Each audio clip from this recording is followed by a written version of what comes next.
April 14th. Pay your taxes by tomorrow. Tax day. Dino's Ball live from Scranton. Corner right, Cam on the left, Soren in his alley, and JD in the island of Staten. I'm so fired up. This is a great weekend. This was a great weekend. I'll say it again. This was a great weekend. It was great. It was definitely great. We had a bunch going on. NBA playoffs kick off this week. What? Puck is almost over. What? Get the puck out of here. MLB's in, sure, happening. NFL drafts net. Like, we are, for a time where we rely on football a lot, we are in a great time for all the other sports with the draft coming up too. So we're doing our last mock draft next week. But we're not going to worry about that too much. Or we'll do a little bit. We got a little something planned. JD, how we doing there, buddy? I'm good. I'm not as excited as you guys were over the weekend because I don't watch either of those sports that you are about to talk about, but I'm here for the ride. Why not? Dude, you got to get into it. Got to get into it. Get JD in the I octagon. watch too many sports already. Get JD in the octagon and on the course. But as we always do, we'll kick it off with a little bit of trivia. Does he know ball? Does he know ball? You know, so it was Masters weekend. Thought about doing something about like Masters trivia, but I feel like at this point everyone kind of knows the history and the norms of the Masters, what you do when you show up, what you don't do. Right, John? You know this stuff? Oh, of course, yeah. Are you allowed to have your cell phone at the Masters? You can do whatever you want. That's all that matters. So true. But this week we're gonna go over the top 3 most expensive ballparks based on the most popular food and concession items. So 16-ounce beers, or it's going off of 2 16-ounce beers, 2 20-ounce sodas, and the cost of 4 hot dogs. So an average day for, I guess, a family at the ballpark. Family, that's just me. What are we talking about? Also true. The top 3. Yankee Stadium. Close. Are they on this list? They have to be. Yankee How about Stadium. Fenway? They are not. Fenway is 3. Okay. Fenway is 3. So the cost of 2 16-ounce beers is going to run you about $21. Cost of 2 20-ounce sodas, $15.25, and 4 hot dogs going at $26. And Yankee Stadium is not in the top 10. Oh my God. What Not about in the top 10? Nope. Wow. Wow. Good for you, Yankee Stadium. What about Dodger Stadium? Not in the top 10. Really? City? But what's the name of the Rangers? Is it Globe Life? Not Globe Life. City Field is number 2. Yeah, there's damn Mets fans spending too much money. 1875. You got to pay Juan Soto somehow. 1875 for 2 beers, $22.50 for 2 20-ounce sodas, and $28 for 4 dogs. And now number 1. Probably the most beautiful bar. Wrigley Field.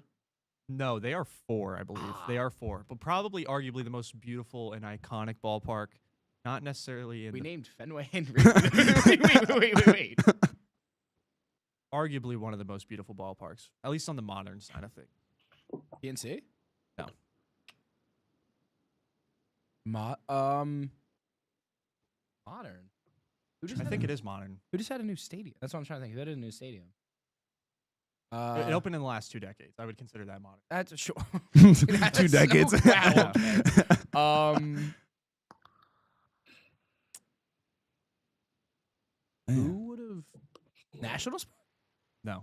I was gonna say that's not beautiful at all. National parks. I would say Toronto, but that just like got remodeled. Any last guesses? We'll all get one more. Yeah. We'll all get one more. In the last 2 decades, Truist Park for the No. Braves. No.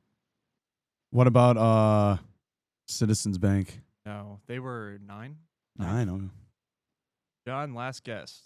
Not on the East Coast. Colorado. No. Number 1, Oracle Park for the San Francisco Really? Giants. Oh, I was gonna say the Giants. Oh, I was gonna I say. think 2025 for 2 16-ounce beers, $16.50 for 2 sodas, so a little bit cheaper. But for 4 hot dogs, it's $30. Oh my God. That's so. Yeah, Like for what? to go watch the Giants play, and I guess Giants go 81 and 81. catch a ball in your kayak outside the stadium. Look, that is Yeah, like it is one of the nice, yeah. biggest. Like that is so sick. I know we did previously. We did like top 5 stadium foods, like crazy Yeah, stadium yeah. foods. Look, I'm looking at Bleacher Report's new thing. First off, I can't wait to try this. I don't know when they're starting this. I'm trying to go to Phillies game this week. They have a s'mores quesadilla. Ooh. I did see that. That looked very That good. looks banging. Are they the? Do they Pretty also good. have the? I saw somewhere it's like a giant dog. Like think of like the Costco hot dogs that are a foot long. I think it's like 5 feet long though. That's It's like in a giant jar. I At forget what. Citizens Bank. I might be Citizens Bank. I don't think I it know. is. I know the Rangers have like the boom. That's what I was stick. gonna say. I Is think it it the might one have that been you were the- I think it talking might have about? been the It might have been boomstick. that one. Wow, the Astros have the Daddy Mac dog. Some of these food. Oh my! What is this? What Up the corn What Up dog. corn dog. It's a green corn dog. It's like coated in green dust. At what stadium? Mariners. Honey batter, Okay. dunked in nacho cheese, and then coated in spicy crunch. Spicy. Polish cannonballs for the Pirates. The only thing the Pirates have going for them.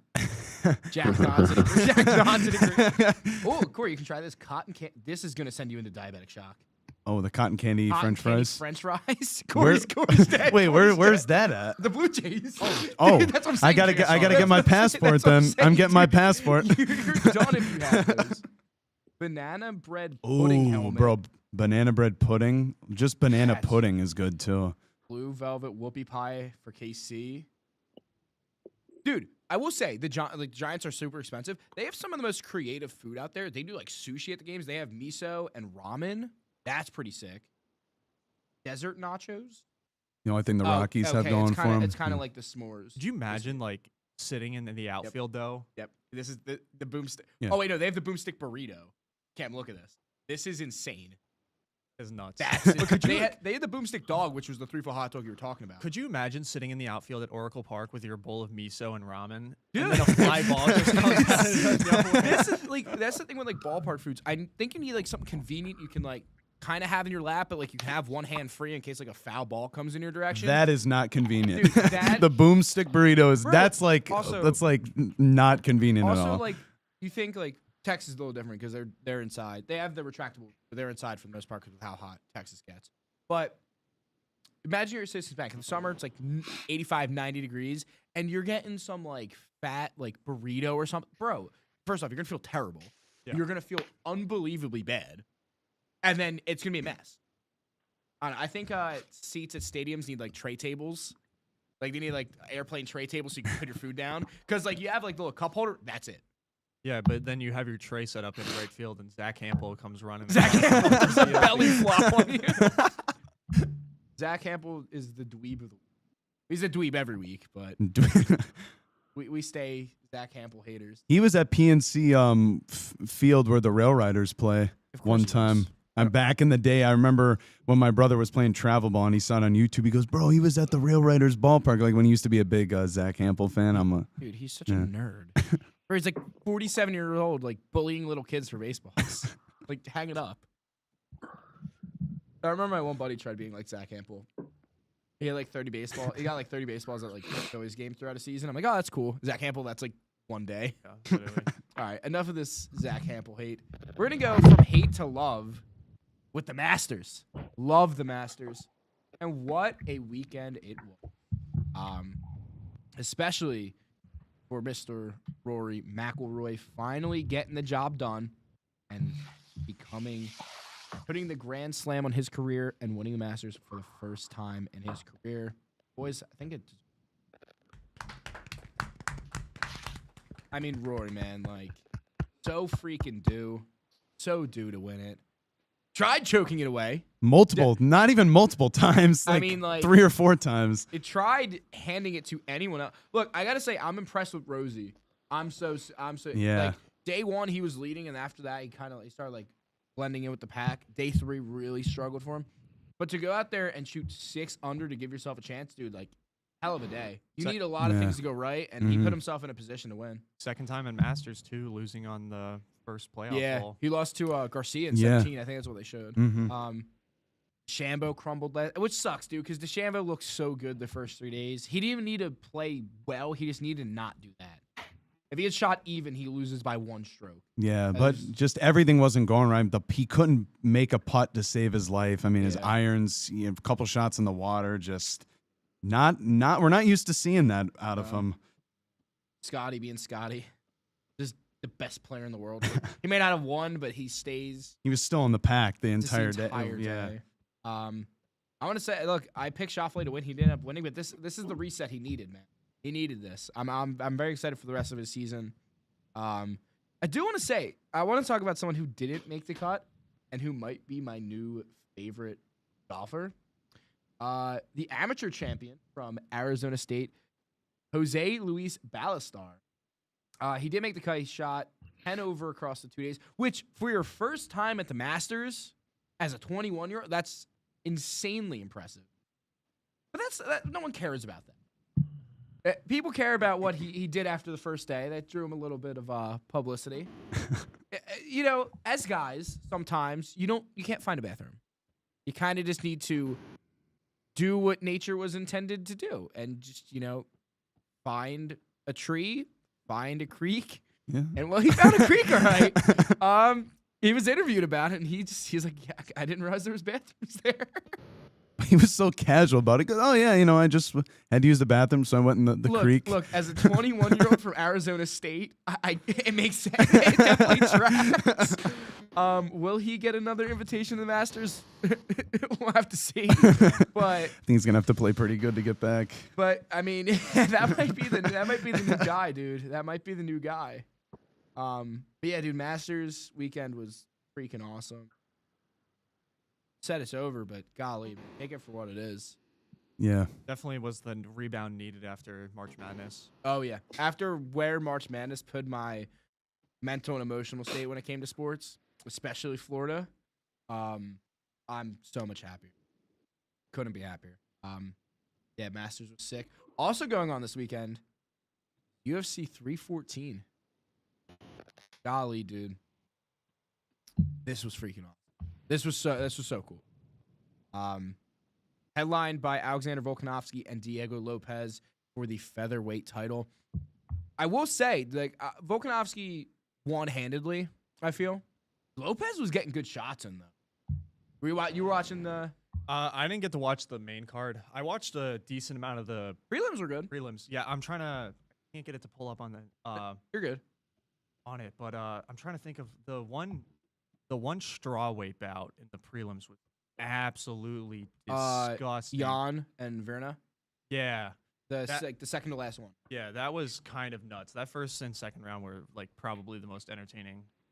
I had Arguably the most entertaining fights of the Verna night. to win by submission, and in all 3 rounds, if close. the round went like a minute longer, she had Jan tapped out every single time. Yeah, Jan had excellent ground defense. I mean, it couldn't have gone any better. And then right following after hit Chase Hooper, probably dropping the most quotable line of the entire year. Bro, I'm not gonna. I can't say it. It starts with G and ends with Uning. Yeah, he talked about how his pre-fight camp. He's very anti Sean O'Malley's approach, and he's a big fan of forearm exercises. And he said his forearm was feeling incredibly sore leading up to the fight, but he was able to get it done against Grandpa Jim Miller. Yeah, Grandpa Jim Miller is 42 now. Yeah. That was something. Really wish I got to watch the Dominic Reyes fight. Unfortunately, did not. But I mean, Dude, Reyes. I walked away for 2 seconds, and Krylov got rocked, and I came back, and Reyes was beating the crap out of him. yeah. I mean, I don't think there's too much complaining. I feel like for the most part, everyone who was probably rooting for their certain fighter probably got the result that they wanted. I mean, Bryce Mitchell got knocked out, so that's always something good to see. He got tapped. Or he got tapped out, yeah. But always something good to see. Patty the Batty once again, Dude, improving every single fight. I'm so happy. I was having an argument with Wiggs. He was so much like, he hasn't fought anyone legit. It doesn't matter. He kills everyone he fights. I'm a little pissed, though, because I put a bet in for Patty to win by knockout in the 3rd round. I cashed it and changed it to sub. And he had Chandler like in a couple positions where he could have put him in a rear naked choke. And then he ended up just ground and pounding him. Like, he ended up switching position, ground and pounding him. So I'm a little bitter about that. But dude, Patty is the freaking man, dude. He's one of the most entertaining fighters to watch. Yeah. I watched his vlog last night too, of like his lead up to the fight and how he cuts weight. Insane. Yeah, I was actually earlier this week. I was watching. I watched this YouTuber called Beard Meets Food. If you know who this is, he just it's this guy who just goes around. Travels the entire world, does food eat challenges. Doesn't matter where it is. It could be Florida or he's from the UK. But he went to like this. Oh, I know who this guy is. He went to the pub that's in Liverpool where Patty is from and beat his wing challenge by I think 30 wings or Jeez. something. Oh my But God. Patty rolled up, but even in the video, Patty was talking about it. He walks around at 205, and then he Yeah. cuts down to You see how big he is 156. after. It's Jeez. nuts. He says at every post fight thing, he'd rather be fat and happy. Mhm. And dude, in between fights, he balloons up. But he goes out there, cuts the 40, 50 pounds, and absolutely kicks arse. And dude, Patty's the man. And then dude, Volk was good too, man. The Volk fight was really good. Lopez got a lot of good shots in, especially early, but then Volk just gassed him out. Yeah, dude, 315 did not disappoint. Or 314. 315, we have to wait and see. I'm excited. Shevchenko's fighting in that. I love Shevchenko. Yeah, she'll always. She'll kill. She's an underdog right now. Is she? Yeah. And then Muhammad and Della Madalena are fighting, so that's good. And then, dude, 316. We get to see Merab O'Malley. You saw how pissed off I was when I was at your place and watched that. So hopefully, Yeah, it's gonna be another absolute beatdown by Merab. Merab's just gonna gas It's him not out even gonna again. be close, unfortunately. Hayden and Harrison though in that card. Yeah, dude, UFC, they're setting us up good. Also, not a pay-per-view, but on fight night, my boy's fighting again. On May 3rd, Bo Nickel. Has he got the main card on that? He's on the main card for that. He's fighting the Ritter, the Dutch dude. Oh, He's yeah, finally yeah. fighting someone who can wrestle, which is awesome. Because It'll be fun. it's going to test Bo Nickel's stand-up game. This dude's 19-2 with 13 wins by submission against Bo Nickel, who doesn't lose by submission. I'm so excited. Bo Nickel, don't break my heart. All right. We said we'd get into a little bit of football, and we will. We're going to do that now. Draft coming up next week. Obviously, we're going to do the mock draft on Monday. But with that, I think we're gonna grade top 10 picks from a year ago, because we got to see most of them in their first season. So we'll go stereotypical grade school scaling. Maybe we'll put the little denotations on what or the notations on what they need to improve on or what they did well. So with the first overall pick, the Chicago Bears selected their quarterback messiah in Caleb Williams from USC. Obviously the pick coming from the trade with the Carolina Panthers. Great trade, by the way, for the Bears. Caleb had a good year. He was under pressure the entire time. Yeah. He had moments of looking. The first half was very tough. Second half, he looked a little bit more comfortable. The arm talent's there. What would we grade? Now, again, purely off of last season, Yeah. what would we grade the Caleb Williams pick? I was gonna say a B plus because he showed a lot of talent. Like you said, the second half is that first half he was really struggling. Everyone was like, "Oh, is he gonna be a bust?" But I have his numbers pulled up. Almost 4,000 passing yards and touchdown to interception ratio 20-6. Those are really good stats. So that's why I'm he played well for his first season. That's why I give him a B plus. Took 68 sacks. He was very, very, very good. I think with the next pick, it makes it hard to be this was an A pick. Yeah. And again, scenario is everything. It doesn't mean if picks were swapped, it would be the same outcome. But no, Caleb, as the season went on, he looked a lot more comfortable. And now he's in a situation where he's set up for success. New head coach. They're going to build up the O-line. Or they've built up the O-line, but they're going to continue to do that. They're setting up the Bears for a good spot.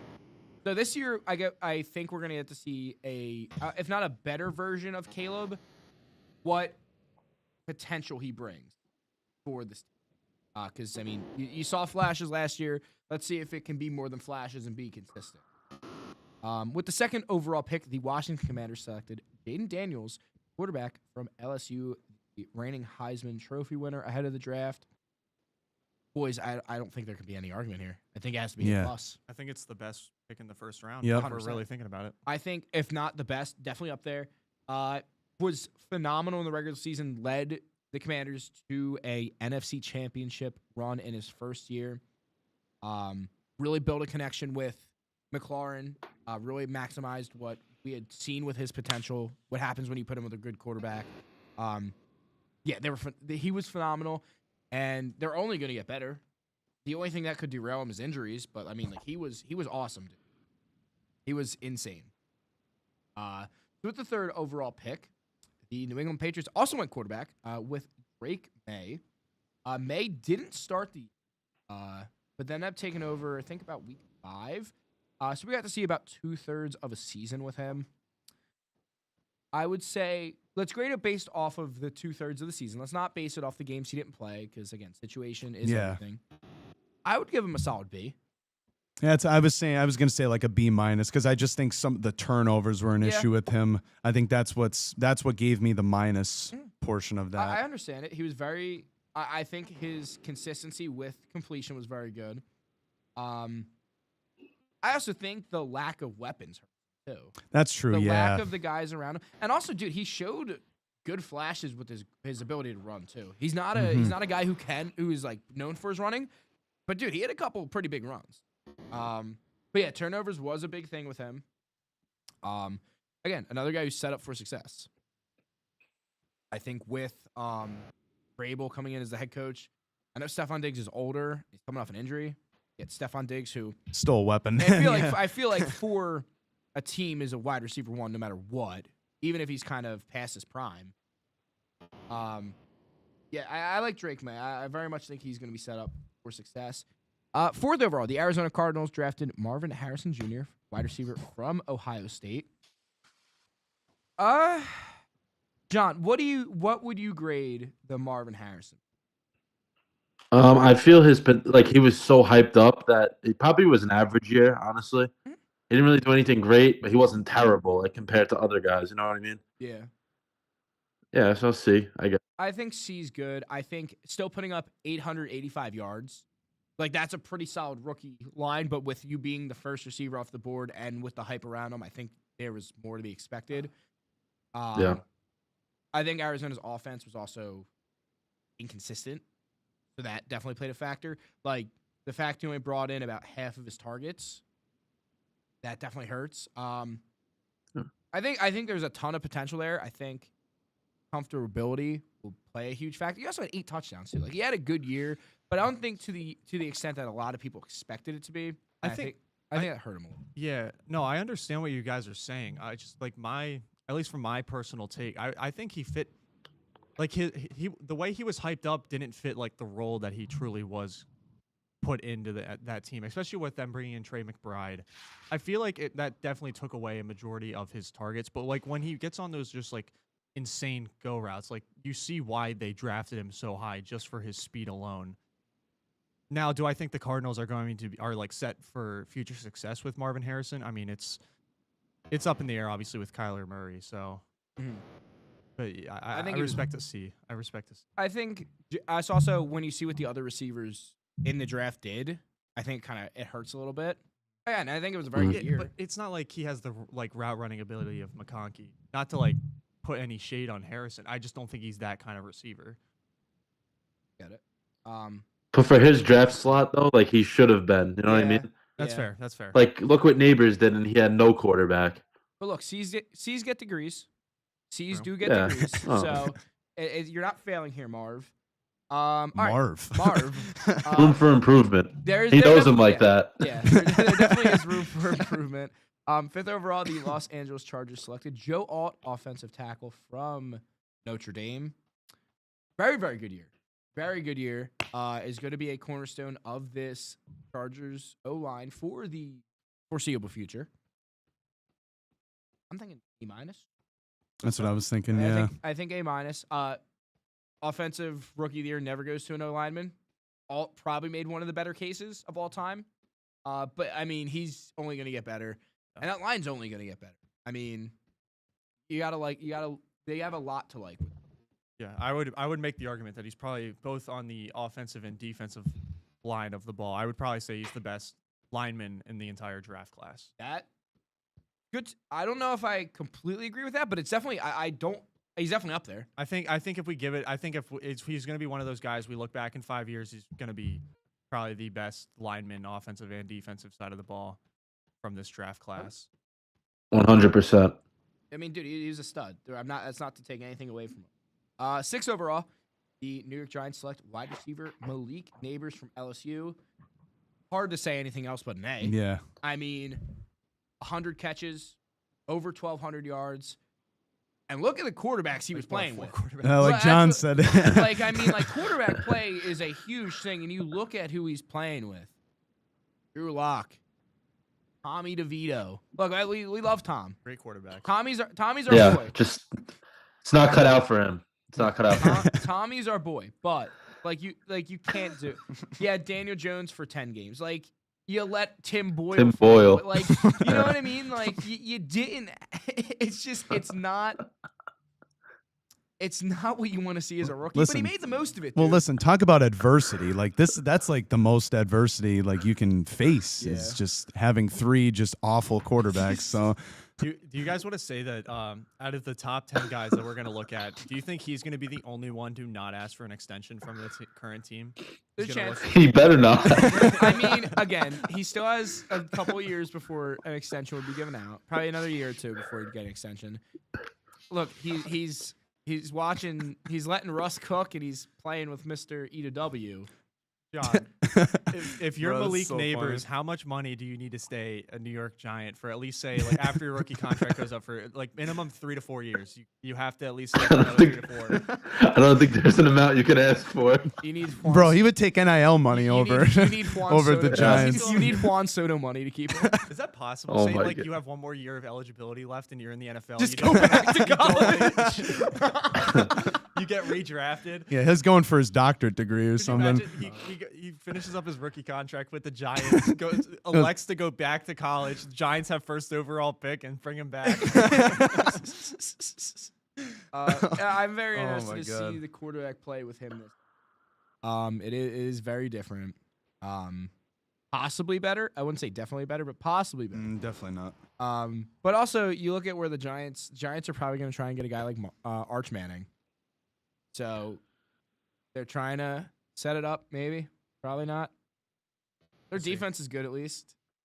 At least when he makes these big catches and they end up punting after, Yeah. he makes a 20-yard catch, but it was 3rd and 22. The defense will do something. You gotta win the field position game. All right, 7th. He will get like 200 targets though, which is a good I had thing. 170 this past year as a rookie. It's only gonna Yeah, he'll get more with Winston and Russ. Yeah. All right, 7th overall, the Titans selected J.C. Latham, offensive tackle, out of the University of Alabama. He had a tough year, to say the least. Allowed 7 sacks, 10 penalties, PFF grade, not great. Ranked 70th out of 141 tackles. Room to definitely grow. I think we have to give him a C minus. C minus? D plus. Give him the D. D Okay. plus. All right.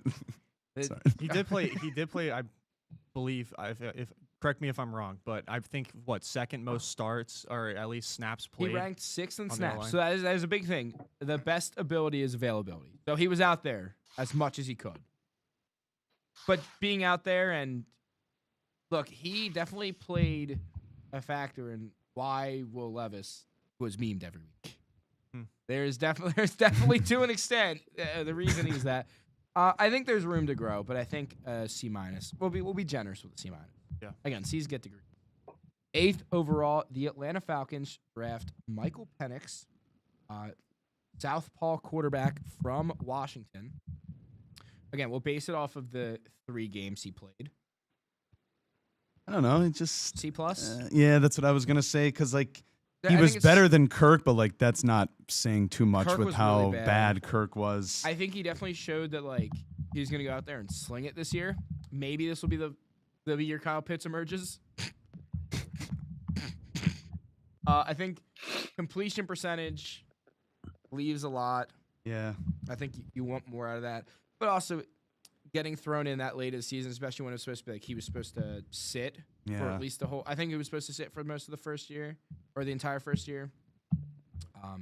I think C+ is fine. Yeah. All right. 9th overall, Chicago Bears with their own pick draft Rome Odunze, Penix's counterpart on the outside, receiver from Washington. I think he was in a receiver room where there's too many mouths to feed. I think with Keenan Allen and DJ Moore and Cole Kmet and Swift catching out of the backfield and Rashawn Johnson going out there every once in a while, and Gerald Everett, there was a lot of people. Should he have gotten more targets? Sure. But he's also a big-bodied receiver, kind of get those jump balls. And when Caleb doesn't even have time to let that process, it's kind of hard. He put up 734 yards. I think touchdowns you would have liked to see more. Play those fade routes, kind of have the big-body receiver make plays. But I'd say B-. Yeah, That's that's what I was going to say. But What do you think? C+? I think it's still around that C grade just because he really didn't necessarily break out. I mean, I understand what you're saying, targets wise, and maybe that's why you want to push him more towards a B. But I think with looking back at when his name got called and all of the pundits and all that stuff were saying how, this is going to be the rookie duo, Caleb is really going to connect with him right off the dot, especially with them dabbing each other up in the back locker room. I think there was a lot more expected. I would probably even say maybe there was more expected between these two than Kyler Murray and Marvin Harrison, which is kind of crazy, but that was the talking point back at that time. That's why I would say a C. Okay. Yeah, I can agree with that. JD, what do we think? We giving him a C or a B-? Or do we meet? I think because of the situation, I can go with the B-. Give him more of a bump up in the grid. Well, we give him a C+. We'll give him a C+. We'll give him a C+. Meet him in the middle. Meet him Be in the middle. All right. And then 10th overall, this is very tough to grade. J.J. McCarthy for the Minnesota Vikings. Didn't know if he was supposed to start or not this year, and because he got injured, we got to see Sam Darnold maybe be good at football. Listen, as the saying goes, college isn't for everybody, and sometimes you just need a gap year to get your feet set. Maybe he just was taking a gap year. He wasn't trying to take a gap year. He had his knee taken out from under. He had his knee taken. Something like that. I don't think we can really grade him. Should we go based off? Just put not applicable. Is there any way we could go based off? He didn't even play in preseason. I think to be determined's probably the only thing. Yeah. Just go to the Jets pick. Yeah, Jets was much better because he didn't play most of the year. We'll skip JJ and we'll skip the Jets as well because Olu didn't play a lot either. But we'll do 12. We'll do 12 with Bo Nix. We'll do 12 and 13 and we'll call it there. 12, Bo Nix drafted by the Denver Broncos. I'm giving him an A. That's what I was going to say. I think you have to. He got going after a couple games. After he realized, again, Sean Payton, very complex play calls. You could see early in the year, it definitely got to him. Once he got comfortable, dude, he lit it up. Led his team to the playoffs, which is huge. Especially with no big name offensive weapon. Cortland Sutton's fine. They had a committee of running backs, but it wasn't wow, we're gonna blow you away. Yeah. So he did a very, very good job. I'll give him that. So I'll give him an A. I will go 13 because this man also deserves an A. Mr. Brock Bowers going to the Las Vegas Raiders. I always want to say Oakland. I keep trying to say Oakland. Go with your heart. The fans are in Oakland. But I mean, he went bonkers this year. Yeah, 112 catches. Yeah, A+. Especially we talked about Neighbors with his quarterback situation. I mean, AOC and Garner Minshew and Desmond Ridder is not any. That is not any better. But yeah, man, I'm very excited for the draft coming up. Bunch of news circling around with Shador. Could he go high? Could he be falling? I'm waiting to see. But I'm very excited for the draft. But from the gridiron to the diamond, we started with baseball, so we'll go back to baseball. About 2.5 weeks into the MLB regular season. Let's talk about some of the biggest disappointments and biggest or overachievers and underachievers. Let's look at the MLB's biggest overachievers and underachievers of the first 2 weeks. Corey, I'll let you kick it off. Who do you got? Overachiever? Let's start with overachieving. So I have one. I think the San Francisco Giants. I did not expect them to be better than the Dodgers. I mean, Jung-Ho Lee batting .352 and 3 home runs. He's been balling out. And they don't give up a lot of runs. They only give up about 3 runs a game. I mean, they look really good right now. Giants. The Giants, they have a sneaky rotation, man. They have the aging Justin Verlander, but JV still has a little bit left in the tank. Hopefully, probably, possibly not, maybe. But even still, but like you look besides that, Logan Webb has been their ace for the last few years, man. Robbie Ray coming off of an injury. I mean, dude, he looks like the Robbie Ray of old. This is what they got him for. Even like having like a few younger guys out of the bullpen, Aiden Birds. Their bullpen's also very underrated. Ryan Walker is probably one of the most underrated relief pitchers in baseball, and he's nasty. He has a nasty sweep. JD, who's your biggest overachiever of the first few? One of them was the Giants, but I don't want to repeat it. I'll go with the Angels. They've Damn looked it, really, John, really you good took my, so far. You took my pick. You did. Everyone was pick. clowning them about how like they had a 2021 like all-star squad, but they're actually playing pretty good right now. And the American League's wide open. They're like the best team, and they're only 9-6. So, making me. but for them, I would say it's overachieving. Yeah, you're making me have to scramble because I was so on board with the Angels, dude. Because their entire team is hitting. Trout, Logan O'Hop, Joe Adele had a two homer inning.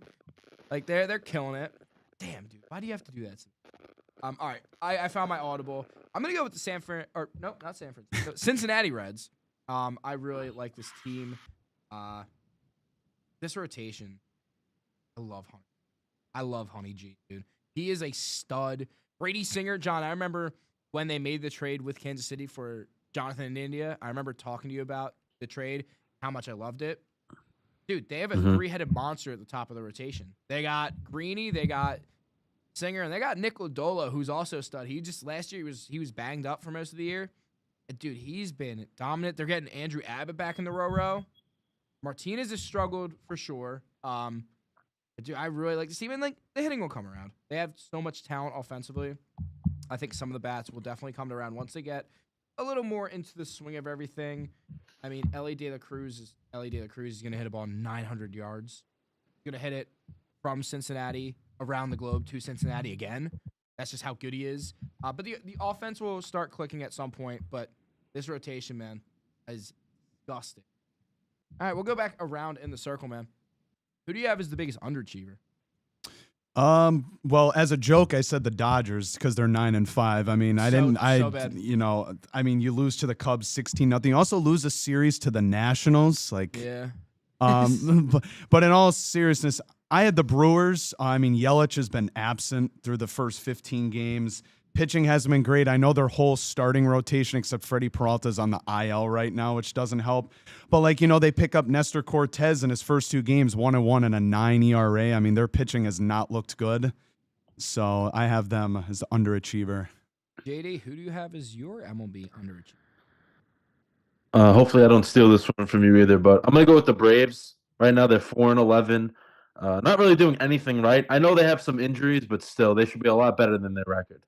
I was very close to picking them. I am so glad I audibled last second because I was about 2 seconds away from picking them. So thank you again. No problem. I'll stay on the East Coast, but I won't go with the Bravos. I'll go with the Baby Birds, the Baltimore Orioles, man. Well, that was the other one. Okay. Yeah, it was close between the two. I think the Braves I'm giving more leeway because of the injuries. Dude, the O's, what are we doing, man? Like, no one's hitting. O'Neal, Seti Malls, and Adley Rutschman are probably the only 3 hitting. I know Gunner's coming off injury. He's gotten off to a slow start. Mountcastle not having any pop. That's a guy in the middle of the order they really need to go. Holt Kauser, one Rookie of the Year last year, really struggling. Like, offensively, there's not a lot of good. And then you look at the rotation, dude. Chucky Moe was supposed to be one of their aces. Charlie Morton has almost a 9 ERA. Same with Dean Kramer. Like, the rotation doesn't look that good. And especially in a division like the AL East where you have the Yankees, have the Red Sox. You have Toronto, who's gotten out good. Tampa Bay is always going to be in the mix. Like, you really can't afford to start falling behind. And again, it's so early. They're 2.5 games back from the lead. They could sweep a series and they're there. But it's not a good sign early on. Like, you really need to start getting going because this Baltimore team has so much potential. potential doesn't mean anything if you don't win. Shame though, baby birds. All right, what about let's do specific players in the league right now. Who is probably your biggest overachiever when it comes to individual stats this early on in the season?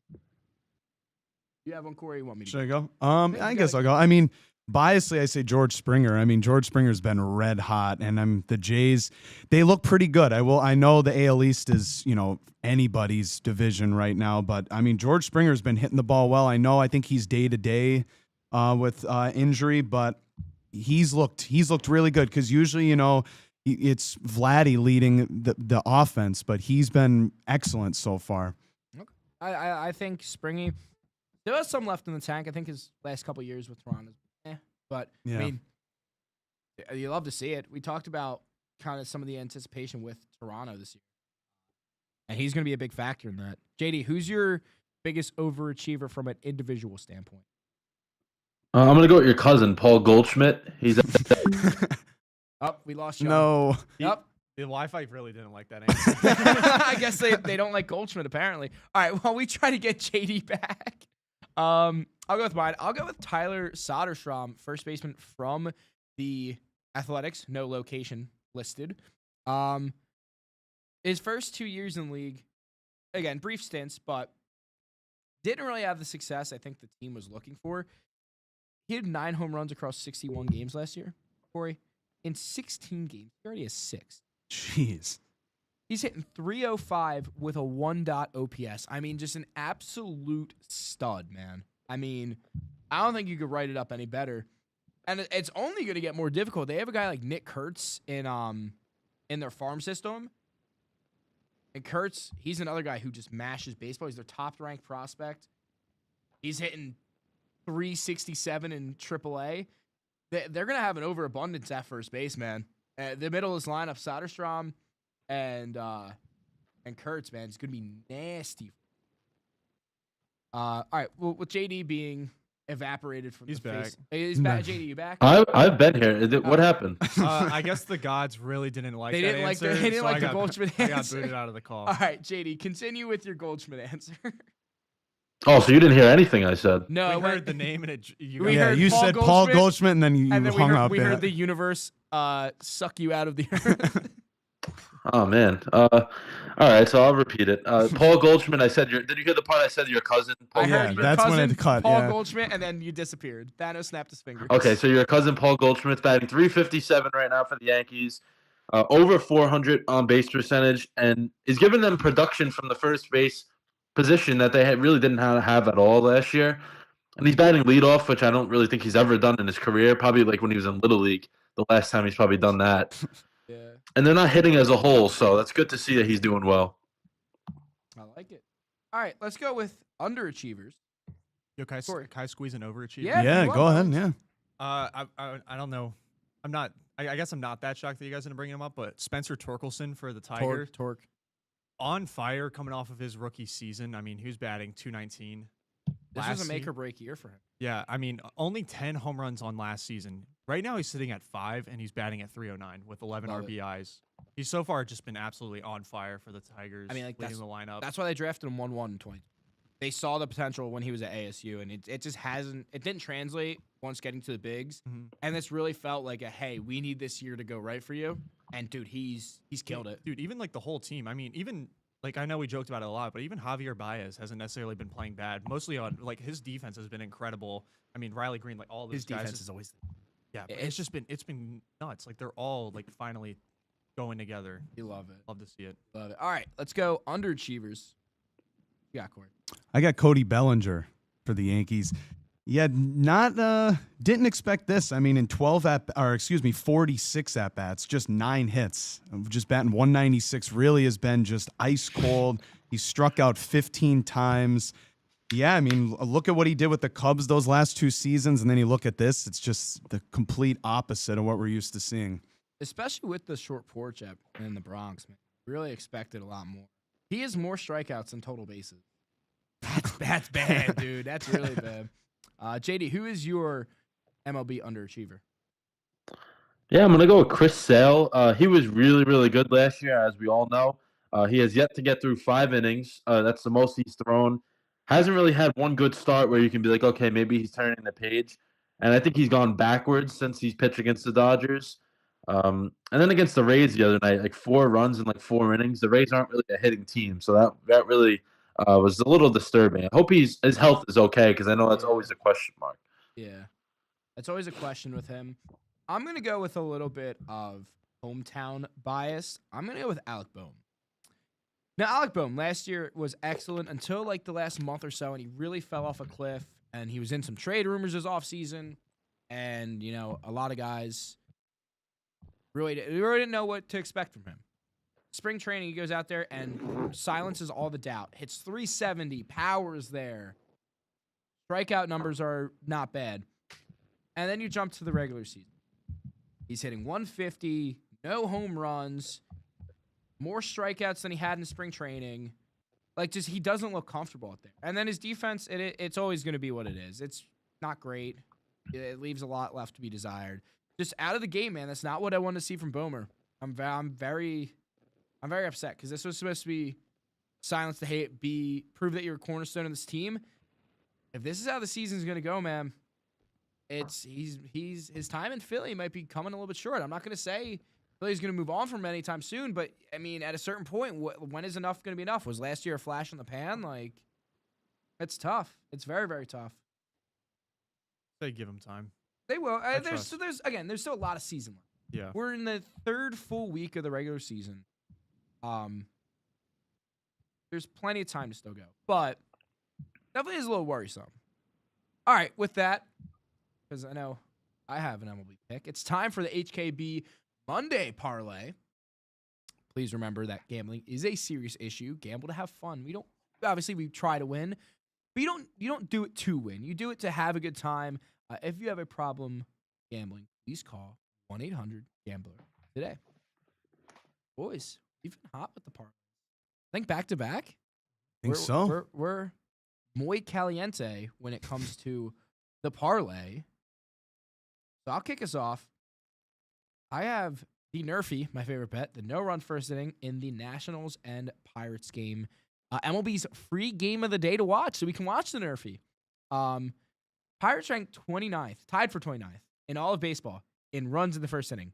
They've scored 2 this year in 16 games. Now, I will say, look, the Nationals are tied for 4th in the MLB with 13 first-inning runs.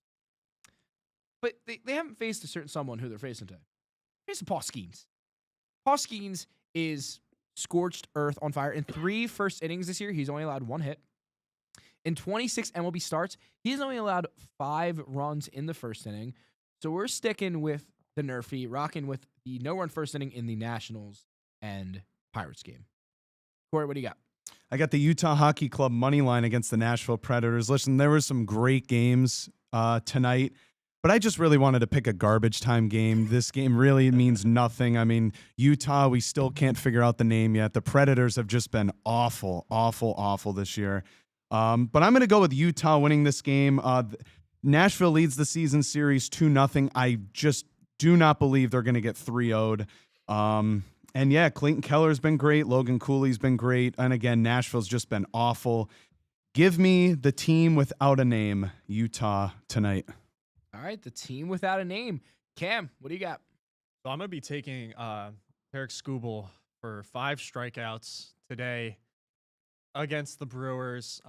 So far, would say on fire. I mean, he's only had 1 win starting. That was against the Yankees just about a week ago. But in that game, 6 Ks. The game before that against Seattle, he had 8, and then started out the season against the Dodgers, only having 2 that game, so a bit rough, but hoping he can keep the momentum going. I mean, everyone's still talking about how he still make a run for the Cy Young. I mean, arguably one of the best pitchers in baseball right now. 100%. So if he doesn't get 5, I guess I'm just going to have to start fading that bet and never put on it again. All right, Soren, wrap it up for us. So I'm going to be taking the Phillies money line. I think that the pitching in this matchup is going to be pretty interesting to see because the Giants are pretty good right now, and it'll be a test of a game, but it'll be kind of be determining of who has the better offense. But I think the Phillies are going to pull out in this one. So it'll be an exciting game to watch. Look, they got Taiwan Walker on the bump, who for some reason is pitching like an ace. 2 good starts. Take what we can get. Take it as long as we can. All right, so to recap the HKB Monday parlay, we got the Utah Hockey Club picking up the dub. We have the Nerfy in the Nationals and Pirates game. We got Tariq Skubal for 5 or more strikeouts, and the Phillies money line against the Giants tonight. Odds about 480, maybe 500 if you're lucky. If you can throw an odds boost on it, throw it on there. Make a little extra bread. But remember that gambling is a serious issue. If you have a problem, call 1-800-GAMBLER today. Have fun with it. We're having fun, right, boys? Yeah. Yes, Always we're having fun. Yeah. Always having fun. All right, we're going to switch up our usual methods for the later half of the show. Usually always wrap up with the picks, but with it being regarding the NBA play-in games, we're going to do our Monday predictions, and then we're going to go into our official predictions for the NBA playoff bracket. So the 2 games that we're doing, because we need to try and catch up to Corey, who is sitting at the top. Put your crown on. I hate that you're like this. We did the standings. We had mentioned that March Madness, the bracket would play into the favor and give 2 wins to the winner. Corey wins everything, apparently. He is the only one with a winning record. So even if he was to get both wrong and someone was to get both right, it doesn't matter. Corey will probably hold on to the crown forever.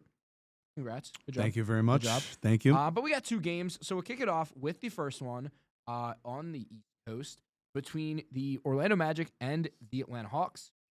I have the Orlando Magic 114-108. They split the season series with the Hawks. In 3 of the 4 games, decided by very tight scores, 7 or less points. Magic won 2 of those 3 close games, and the only one that was outside of it, a blowout loss, was yesterday when everyone was resting their starters. So I think realistically, if starters are in there, it's a much different game. I think the Magic win. I think the Magic just have too much going for them. Paolo, Franz, dogs.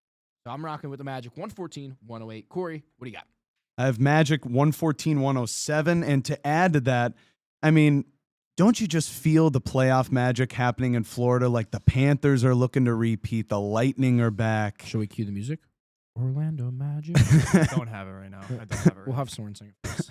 But I don't know. I just think the vibes are high in Florida. I think, again, with Banchero and Wagner, I think the Magic are going to get the win. I honestly do. I think it's going to be a back-and-forth game. I think Trae Young is going to have another great game for the Hawks, but I just think the Magic by the Magic is going to be too much. So Magic 114-107. Cam, who do you got, buddy? I got the Orlando Magic winning 104-94. Honestly, I don't think I really have to say anything else. What you guys have already said. I'm just here strictly for the vibes of the team. Hopefully their social media presence will be absolutely legendary for their probably 2-game playoff run. Yeah. All right, JD. Yeah, I'm gonna go against everybody. I'm gonna go with the Hawks 113-108. Pretty much even teams like you guys have all said so far. So I think they could treat this as their game 7 of the entire year, because regardless, if whoever wins is going to lose any of the 4 or 5 games against the Celtics. And I think Trae Young will have a 45-point performance and hopefully a new haircut to go with it when they get to the first round of the weekend. All right. Soren, who do you got in this matchup, buddy? I have the Orlando Magic winning this game 110-90. This could be a Paulo Banchero type of game. I could see him dropping maybe 25 points, but it'll be interesting to see, it's going to be Banchero versus Trae Young. It'll be a good matchup hopefully for the All right. play-in. All right, Bigsy. Wrap us up. What do we got? I got Magic 112-103. Wagner goes for 55. Let's go Magic. All right. So JD, the only one rocking with the Hawks. And we'll switch over to the other game. Should be more interesting. Probably catch our eye a little bit more. We got the Grizz Whiz, as Cam put it in here. The Grizzlies and the Warriors. I'm rocking with Golden State by a final score of 127-116. In 3 of the 4 games, the Warriors have scored 120 or more points. They're 3-1 against Memphis this year. And Steph is riding hot now. You need your superstar to be going, and he is going, to say the least. In the month of April, averaging just over 29 points, a steal and a half a game, shooting very efficiently from 3. Babyface assassin, he's balling out. He's getting the dub tonight. So we're going with the Dubs to get the dub. Corey, what do you got? I got the Grizzlies 115, 110. I don't know. I just think it's the other way around. I think the play-in is going to hurt the Warriors. I think the Grizzlies, the vibes are going to be riding high. And simply, I think John Morant will be pulling out the finger guns to the Warrior fans at the end of the game. So Grizzlies 115, 110. All right, JD.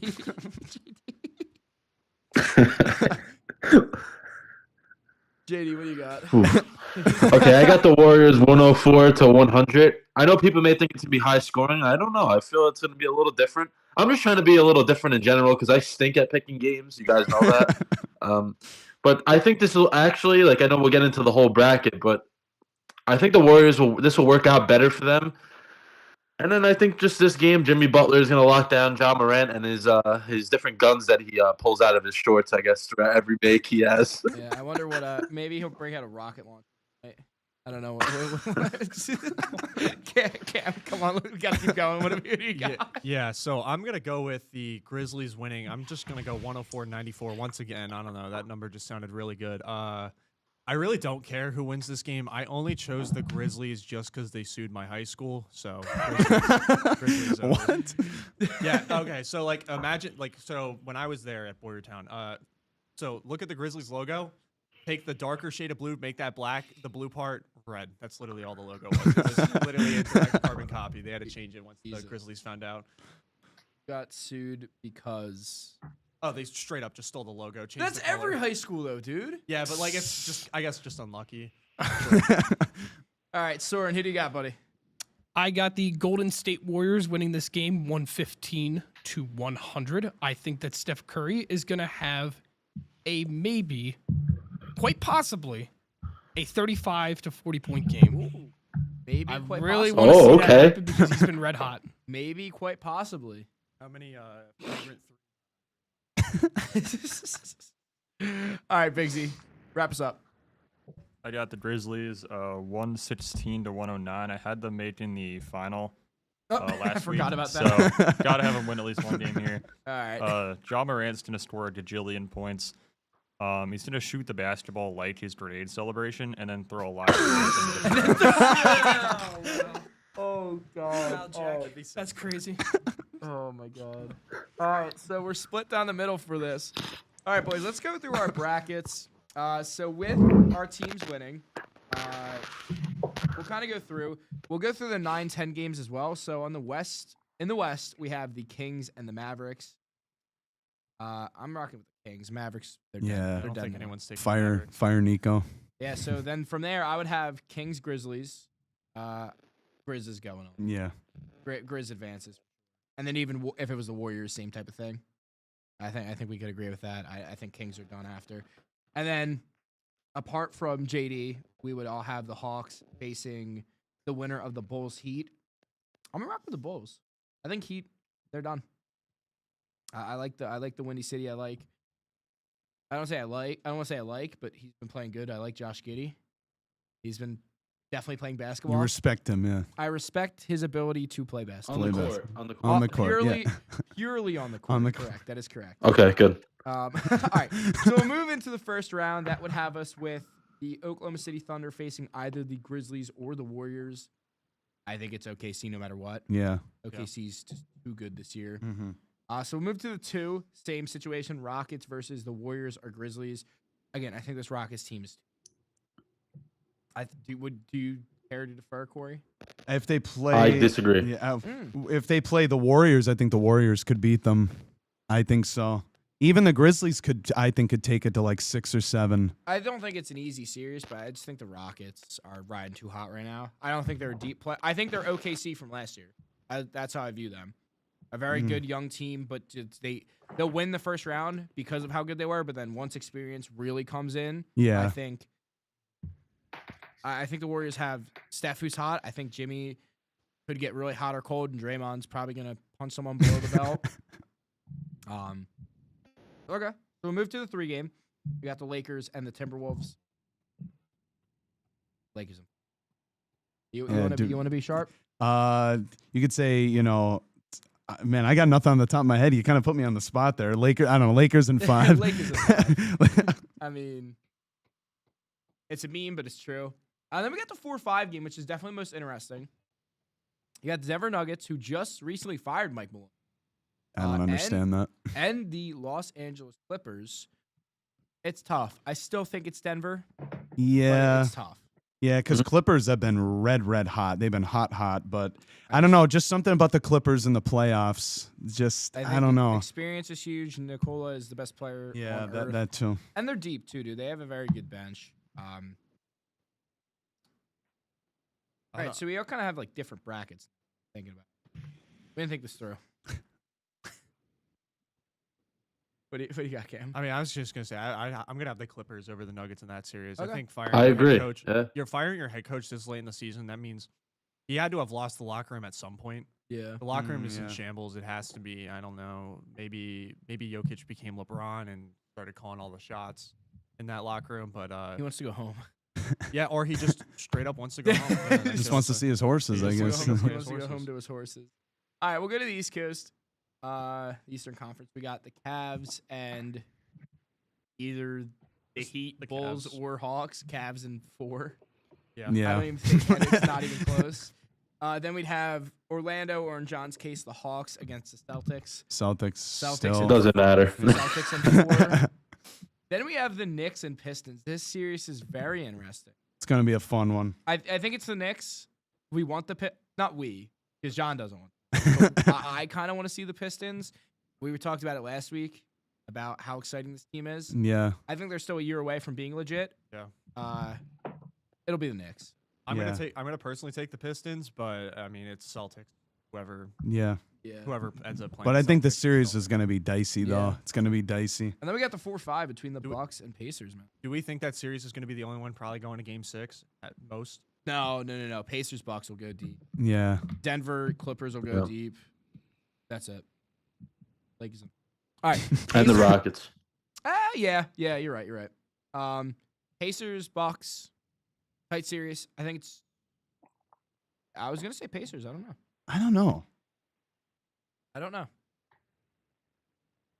That's I'll tough. take the Bucks just for like maybe we get lucky and we see the Bucks and the Pistons in the conference finals and they both get to fight again every single night. Like, I think that'd be But kind of cool. I want them to fight the Pistons though. Malice at the Palace for all 7 games. Oh, that is true. It's not gonna happen, Yeah. but I'm gonna say Pacers. Uh, I'm gonna say Yeah. Pacers. We'll Cavs. go. All right, so we all have different brackets at this point. All right, what do we think the Western Conference is? Let's do it like this. Like the Western West Final? Western Conference Finals. OKC Lakers. That's what I OKC, got. yeah. yeah, I got Lakers. Okay. Yeah. Lakers and Clippers. Ooh, Whoa. okay. Battle of LA. Do you Neutral really want site that, or game. do you think Not it's just neutral going to site. happen? No, I actually really do think it's going to happen. This version of Kawhi hasn't been around since he was on Toronto, That's fair. and they're going to take advantage of it. All right. And then Eastern Conference Finals, Celtics. Cavs, Cavs. Celtics. Pacers. I think Pacers get a sneaky run. I think the Cavs choke. That's what I'm worried about. I'm worried about, I don't know, like a second round Cavs I think out or I something. think Tyrese Halliburton looks at the Cavs bench, hits the Reggie Miller. I think it's due, man. I think the Cavs are going to choke. I think the Pacers make it to the Eastern Conference Finals against the Celtics. Okay. Everyone has their. All right. All right, so we did it last week, but we're booking it now. What is the finals matchup? I said OKC and the Celtics. I said that, and I'm sticking with it. Cam? I'm going to stick with Lakers, Cavs, LeBron lifting the trophy in Cleveland, game 5 or 6, retires on the court with, I LeBron. guess Bronny wins MVP some way, somehow. I'll stick with Lakers Celtics. JD, you weren't here last week. What is your finals matchup, and what is the result? I really do think the Lakers are going to win. I guess it's the Celtics. I mean, I know people are saying that the Knicks have no shot against the Celtics, but I kind of think they have more of a shot than people think. If the Knicks can get through the Celtics, I think they could beat the Cavs or the Pacers. Because I don't think the Cavs are going to do anything. I think they're one of those teams that they can have really good regular season success, and in the postseason it doesn't translate. So I feel whoever wins that Knicks Celtics series will get to the finals, but still lose. Yeah. Lakers in 6. Not 5. Lakers in 6. Yeah. Doesn't roll off the tongue the same way. All right, boys. We got anything else before we wrap this one up? No, it's April, mid-April. It is mid-April. You know what else happens in mid-April? This weekend coming up, 19th and 20th in Las Vegas, Nevada, Allegiant Stadium. Easter. Easter's Easter. Easter's around the world, but okay. Yeah, that's definitely fair. WrestleMania. What did you think? I don't know. I heard West Coast and I was like, I thought you were gonna say something about like Coachella or something. I don't care about Coachella. We got WrestleMania this week. I will be ignoring my family during Easter dinner to watch WrestleMania. I don't care. It's the second night of WrestleMania. We got John Cena and Cody Rhodes. I'm dialed in. Who's gonna rise from the tomb? Jesus. Do you think they're gonna do like a Jesus style Undertaker Oh intro? my god! Oh my god! I didn't even think about that. That would be so sick. Don't. He rolls out in like a cross. Oh my god. I don't know how that would go over with the WWE. I don't know if that'll hit the same. All right, boys. All right. Anything else? before we No, wrap I this think up? we leave it I at think we let the audience figure it out That's a themselves. good way to Yeah. wrap it. All right. That's going to do it for this edition of He Knows Ball. Make sure to follow us Instagram, TikTok, YouTube, all the good stuff. Forward to my right, Cam to my left, Soren in his alley, JD on the island of Staten.